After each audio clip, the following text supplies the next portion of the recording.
आखिर माला में 108 दाने ही क्यों होते हैं? प्राचीन काल से ही जप करना भारतीय पूजा उपासना पद्धति का एक अभिन्न अंग रहा है। जप के लिए माला की जरूरत होती है, जो रुद्राक्ष, तुलसी, वैजयंती, स्फटिक, मोतियों या नगों से बनी होती है। इनमें रुद्राक्ष की माला को जप के लिए सर्वश्रेष्ठ माना गया है, क्योंकि इसमें कीटाणुनाशक शक्ति के अलावा विद्युतीय और चुंबकीय शक्ति भी पाई जाती है। हमारी सांसों की संख्या के आधार पर 108 दानों की माला स्वीकृत की गई है। 24 घंटों में एक व्यक्ति 21,600 बार सांस लेता है।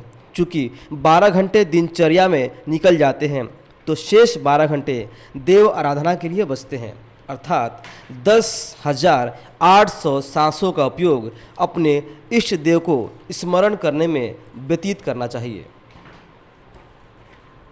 लेकिन इतना समय देना हर किसी के लिए संभव नहीं होता, इसलिए इस संख्या में से अंतिम 2 शून्य हटाकर शेष 108 सांस में ही प्रभु स्मरण की मान्यता प्रदान की गई है। दूसरी मान्यता सूर्य पर आधारित है। एक वर्ष में सूर्य 2,16,000 कलाएं बदलता है। चूँकि सूर्य हर 6 महीने में उत्तरायण और दक्षिणायन रहता है, तो इस प्रकार 6 महीने में सूर्य की कुल कलाएं 1,08,000 होती हैं। अंतिम 3 शून्य हटाने पर 108 अंकों की संख्या मिलती है। इसलिए माला जप में 108 दाने सूर्य की एक कलाओं के प्रतीक है। तीसरी मान्यता ज्योतिष शास्त्र के अनुसार समस्त ब्रह्मांड को 12 भागों में बांटने पर आधारित है। इन 12 भागों को राशि की संज्ञा दी गई है। हमारे शास्त्रों में प्रमुख रूप से 9 ग्रह माने जाते हैं। इस तरह 12 राशियों और 9 ग्रहों का गुणनफल 108 आता है।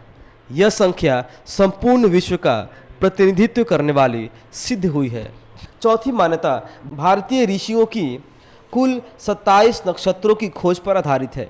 चूँकि प्रत्येक नक्षत्र के 4 चरण होते हैं, अतः इनके गुणनफल की संख्या 108 आती है, जो परम पवित्र मानी जाती है। इसमें श्री लगाकर श्री 108 हिंदू धर्म में धर्माचार्यों, जगत गुरुओं के नाम के आगे लगाना अति सम्मान प्रदान करने का सूचक माना जाता है।